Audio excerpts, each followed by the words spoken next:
Saudara terkasih, bertemu kembali dalam renungan harian. Sebelum kita mendengarkan firman Tuhan sebagai renungan harian kita, marilah kita terlebih dahulu berdoa.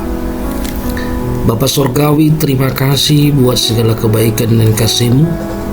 Kami percaya jika kami bisa ada hari ini dan menikmati kehidupan kami, semuanya karena kebaikan dan kasih-Mu yang terus berlangsung dalam hidup kami. Saat ini kami datang ke hadiran-Mu ingin mendengarkan firman-Mu. Urapilah kami dengan Roh-Mu sehingga kami diberkati dengan firman-Mu. Amin. Saudara terkasih, tema firman Tuhan kita hari ini adalah Tuhan mengobati luka-luka umat-Nya.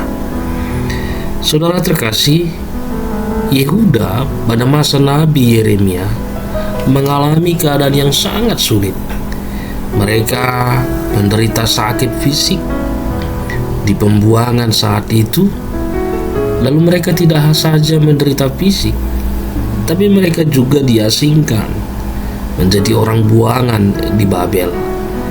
Maka dalam keadaan itu firman Tuhan di dalam Yeremia 30 ayat 17 berkata, "Sebab aku akan mendatangkan kesembuhan bagimu, aku akan mengobati luka-lukamu. Demikianlah firman Tuhan, sebab mereka telah menyebutkan engkau orang buangan, yakni sisa yang tiada seorang pun menanyakannya." Mendapat sebutan sebagai orang buangan atau menjadi sebagai orang buangan pasti tidak mengenakan untuk didengar dan untuk kita alami. Karena istilah buangan itu sama dengan sesuatu yang diasingkan, sesuatu yang tidak dianggap. Karena itu tadi firman Tuhan katakan, sisa yang tiada seorang pun menanyakannya. Saudara terkasih,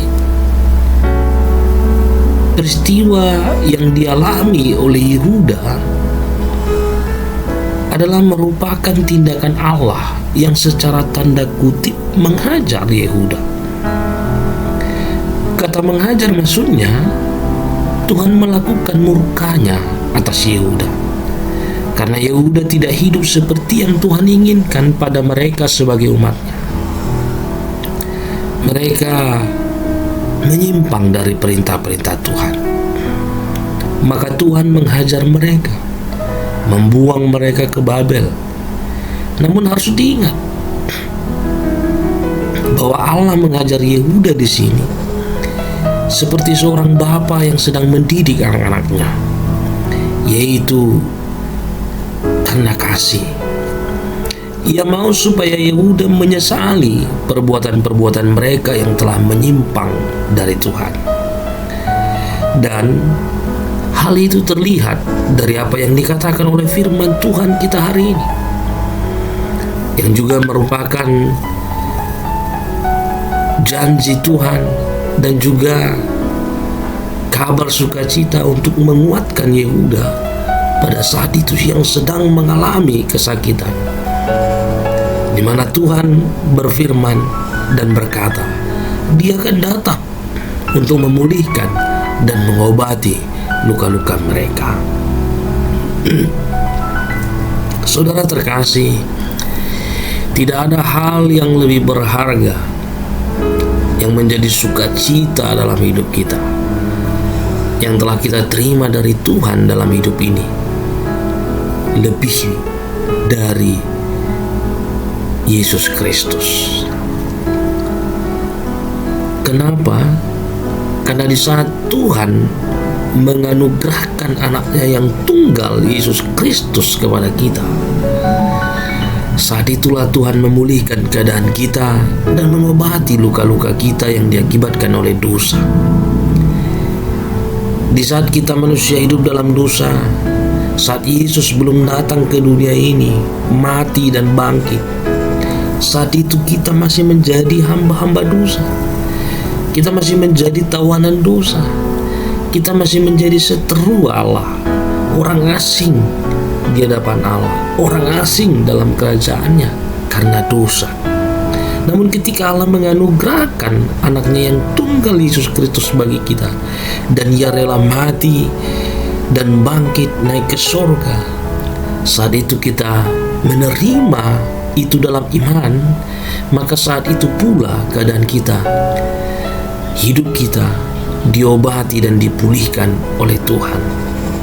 Kita yang dulu pesakitan, yang berjalan menuju maut karena dosa, di dalam Yesus Kristus Tuhan memulihkan kita dan menjadikan hidup kekal menjadi tujuan dan perjalanan hidup kita.